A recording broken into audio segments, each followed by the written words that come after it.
And we're at the GNUF 2018, and I'm delighted to meet Chris, Facebook friend of mine, finally in the person. Yep. Welcome to GNUF, welcome to Huddersfield. Thank you.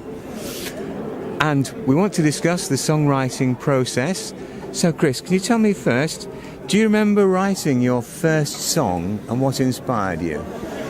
I don't remember exactly. I was probably young. For as long as I can remember, I've made little ditties and jingles and things like that.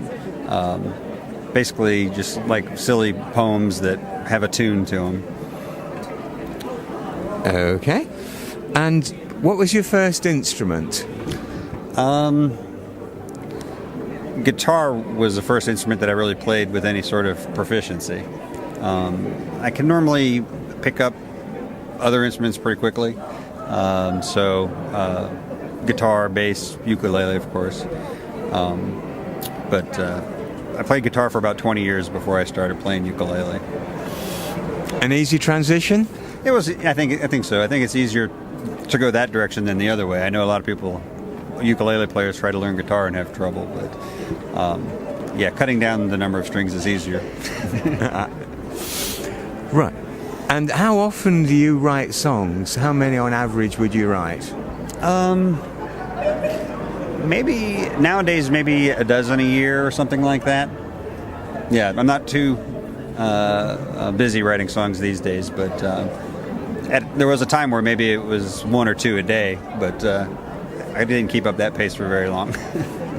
Right. Do you put time aside to sit down and write a song, or is it just when the inspiration comes?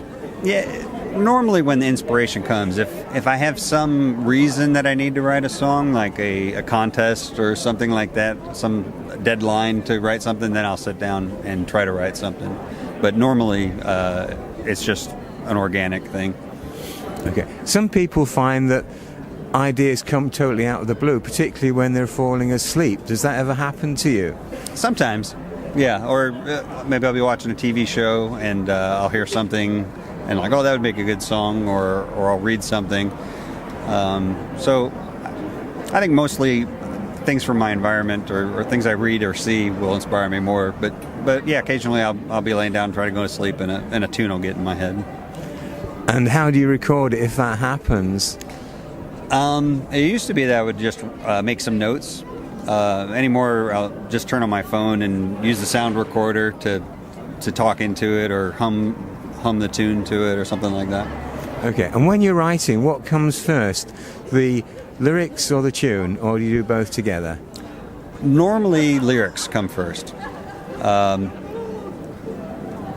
Sometimes the tune comes first, and a lot of times when the tune comes first, it'll end up becoming an instrumental because I won't find lyrics to fit the tune that I like, so I'll just leave it instrumental. Instead of, if I have a good musical part, instead of putting cheesy lyrics or substandard lyrics, I'll just leave it instrumental and keep it that way.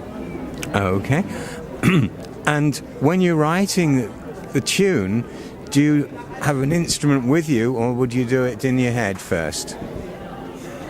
In my head more often. It's, again, if I'm sitting down to write a tune, like intentionally, then I'll have an instrument. But if it's just something that comes to me, I'll do it in my head first, and then go back and do it on an instrument. Okay. And do you do the songs all in one go, or do you come back to them over a period of time? And if you come back, is it easy to come back to a song? Normally all in one go. Occasionally I'll come back and clean something up or change some words around. But for the most part, if I don't have the bulk of the song written in about 10 or 15 minutes, I kind of trash it because it has to flow, and otherwise if it's forced and seems kind of unnatural to me or something. So I think the best songs, at least for me, that are almost spontaneously written and just kind of flow. Sure. And do you seek feedback for your songs? Are they out on CD, YouTube? Soundbank, etc.? Yeah, I'm YouTube channel. DeGcon, DeGcon, is my name on YouTube.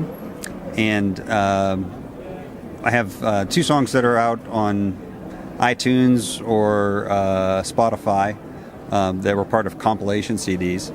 So one of them is on Ukulele Underground CD, and the other is on the Ukulele Players United to Decrease World Suck CD. So both of those are available on Spotify and on iTunes. Well, we're certainly looking forward to seeing them and to giving them wider publicity. Yeah, thank you. Thank you very much, Chris, for our inaugural interview for Ukulele Songwriters Alliance. Thank you. Thank you.